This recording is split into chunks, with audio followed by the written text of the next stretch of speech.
Called in sick today. Boss wasn't too happy, but he'll get over it.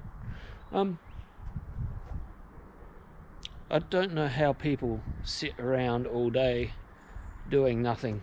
I've been sitting around till just after lunchtime because I haven't been feeling well. I think it's one of those 48-hour bugs. I'm starting to feel a little bit better now, but yeah, my head's still a bit frobby. Had a great day racing Sunday. Great day. As if you watched the video, you would have heard I knocked 2 seconds off my best time. So, just going over the aftermath. My oil leak came back down here. I don't think it's actually leaking out of the gasket that I fixed. I think it's actually leaking out of the pump itself. Oil coming out of the actual pump itself. So I'm going to do away with the manual fuel pump and blank it off and put in a facet pump. So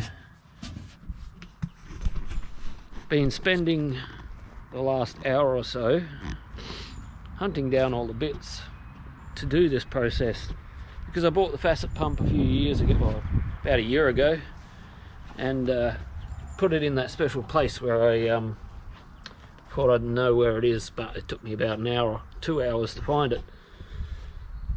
That thing there. So got all the bits here. I actually bought all this for another purpose of fitting a fan to the intercooler of my Patrol, but that hasn't happened yet, and this is a bit more important. So we got the fuel tank here, and I'm going to mount the facet pump somewhere down here. I think it should go lower than the tank, so it's going to have to go off the side of the chassis rail or something. I'm only planning the situation out today, so planning it out, and then I'll probably come out here on the weekend and do it, because I want to put it over the pit so I can actually get under it. So yeah, I may mount the what do you call this thing? Relay. Work out where to mount it in the engine bay. Probably somewhere over this side, close to the battery. The battery, as Derek would call it. The other reason why I'll probably put it on this side, the relay, is going to run a wire to the oil pressure sender there, so the fuel pump is only running when the motor is running. And I'll put a prime switch on the dash, so if I need to prime it, if it runs out of fuel and I need to prime the carby, I just turn the prime switch on and then turn it off once it's primed. Yeah, that's a safety measure. So if you're racing and you crash and the motor stops and the fuel pump's still going, it's not going to piss fuel out everywhere and catch a car on fire. So yeah, got to do it right. So yeah, probably might put the relay right about here, I reckon, next to this one.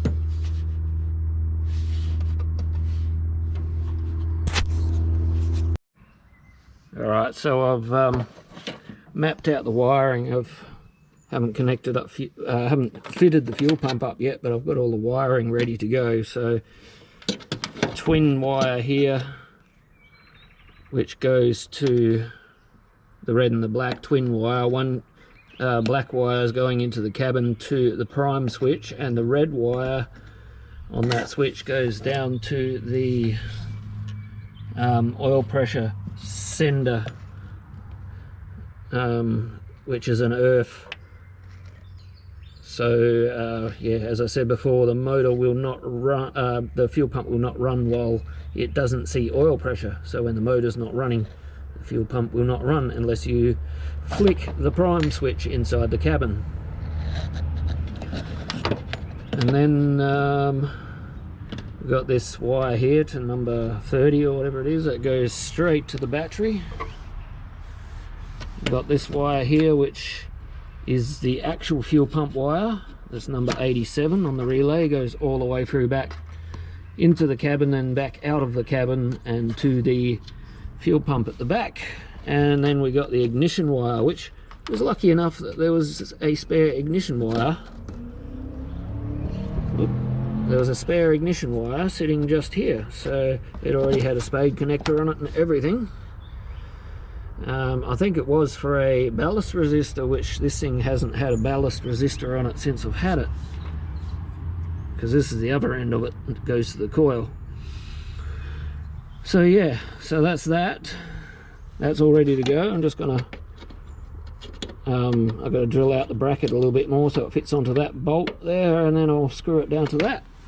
So the wiring is pretty much done except for the cabin.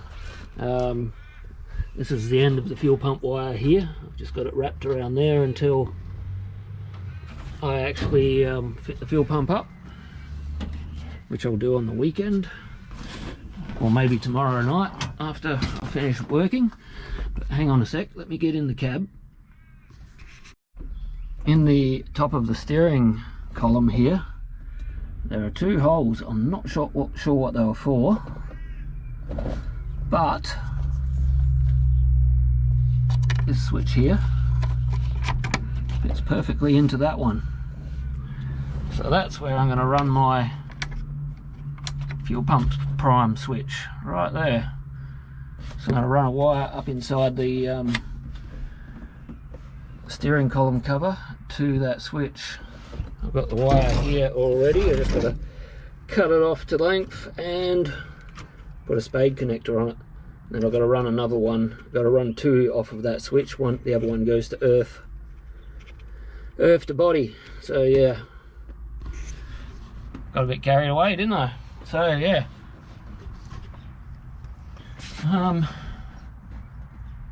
yeah, I'm going to quickly do that.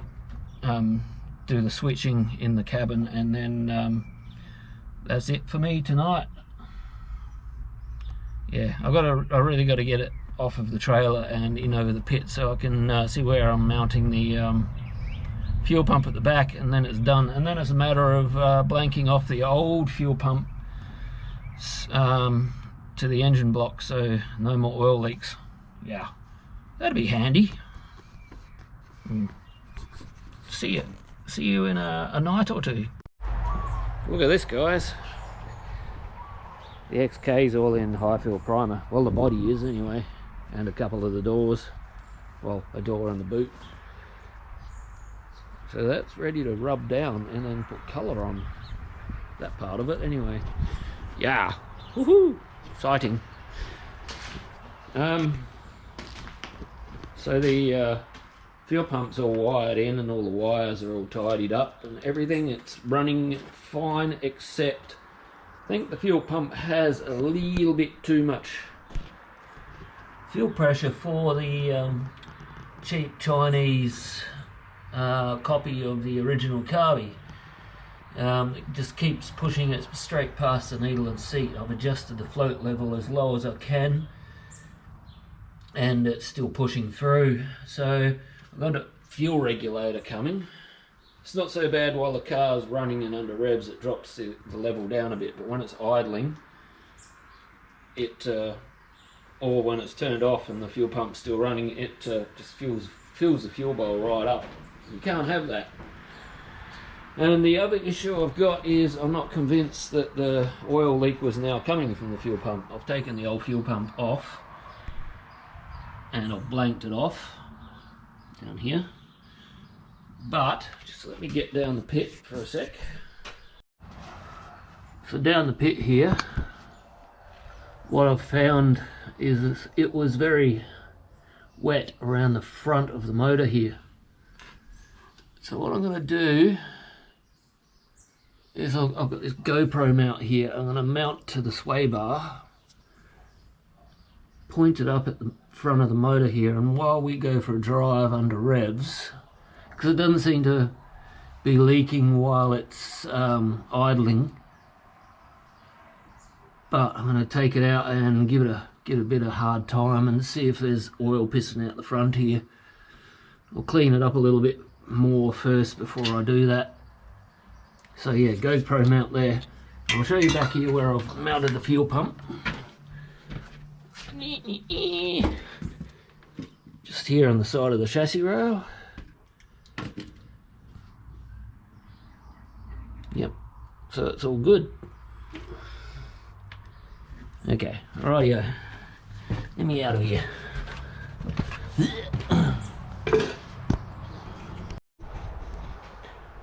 So, got nothing to show you on the undercar video because nothing leaked, so I'm happy. So, I guess now I just got to wait for my fuel pressure regulator to get here from eBay. The way postage has been going in today's times, not sure that's going to get here before next race meet, but yeah, probably have to mount it somewhere here by the what do you call that thing? Fuel filter. Yeah, hopefully I can back it off and all will be sweet, because as you can see, that fuel level is just way too high and I can't get it any lower. It's actually pushing the float down. I've checked the buoyancy of the float to make sure that it's just not the float that's buggered, but excuse me, no, it's not. So just going to cover my pit up, put these two cars back to bed, and might get into the 240Z because it's about time. So, recap on the 620. What have I done this season? Well, I've made it 10 seconds faster. So, that's something. So what have I done to get there? First thing I did was lighten the tray. Made me a little bit faster, but not much, mainly because I couldn't get traction in the rear end. What else did I do? I put new shockers on it. That helped a lot with the bouncing. I put stickier tyres on the back. They're not so bad for it at the moment because it doesn't have that much power to spin them, so they'll do till next season. But the biggest thing I did was last week, or before last outing, was to lock the diff. So that made the biggest difference out of everything, because I could get the power to the ground. It's basically lifting a wheel through the corners, and just I had to pedal it to get it out of the corner, which wasn't a good thing. I was losing heaps of time, so that yeah, I got a couple of seconds out of locking the diff. There's nothing else I can really do to it to make it faster this season without pulling it apart and missing the last few races, which defeats the purpose. So maybe before next outing, I'll probably I might put some high octane booster in it just to see if it makes any difference. I'm doubtful, but every little thing can help, so yeah, I'll try that. But yeah, hopefully next season's when the bigger mods start, well, in the off season I should say. So yeah, we're gonna go pick up the other chassis soon so I can start putting the L series in it. So yeah, fun. Anyway, it's time to go work on the 240Z. I've got to rip the front guard off it and start straightening that out. So I'll go get the guard off, and then we'll go into the metalworking room, and I'll show you what I'm up against. Alright guys. Okay, I got the guard off the 240Z. It's a solid guard, but it's in bad shape. All of this, I've already done a bit of work to it. It had all little holes in it everywhere. From someone doing the old school method of dent pulling. I've silicon bronzed them all up. I've got to grind them off, And I'm going to try and get this flat. Might even run it through the air plenisher there. I've also got to get this headlight bucket fitting better. It doesn't fit very flush at the moment, and it's got a bit of a dent right there, so that's something else I have to do. It's going to take a bit of work, this, but yeah, it's hard to find good guards these days. They're getting thin on the ground, so I'll work on this one. Hang on. Okay, I've made a substantial improvement. It's not finished yet. Sometimes it's good just to walk away and come back another day with a fresh mind. I know there's areas on this that still need work. I'm not trying to metal finish it completely. I just want it so it doesn't have 52mm of body filler in it when I do the body filler work. So all these little bits like this, I'm not too worried about. It's just getting the big whoop-de-doo hollows out of it. So speaking of which, there's a little one there I've got to get rid of. I can't get at it with hammer and dolly because there's the bracing on the inside, so that might have to be a Eagle 2 dent puller job. But it's a little bit hollow through here still because I think it's from when I've flared this guard out here, which is looking quite marvellous, I must say. It's pulled that metal down into it, so there's a bit of a hollow there. I've still got to stretch it out a bit, and there's a bit of a hollow through this section here, right on the ridge, so I've got to stretch this ridge bit here out, and then I've got to work on all of this. This is I haven't even started on that bit yet. There's a massive big hollow right here. I'm hoping I can push it out. And then there's the top. There's a big hollow there, massive big hollow there. And I don't know what's up there because I haven't taken the paint off yet. It looks like original paint, so it shouldn't be too bad. Okay. As I said, it's good to walk away. I'm going to walk away for the weekend and come back next weekend, and probably one more day on it, and that guard will be done. English wheel was the star of the day to help me out flattening it out. That saved me quite a bit of time. Jeez, I can see that hollow from here. That's massive. That's alright. Something to play with next week. Right, yeah. So, yeah, that's it for this week, guys.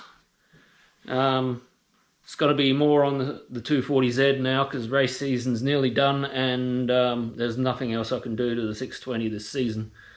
Next season will be big plans for the 620. Alright guys, I will catch you next week. See you later.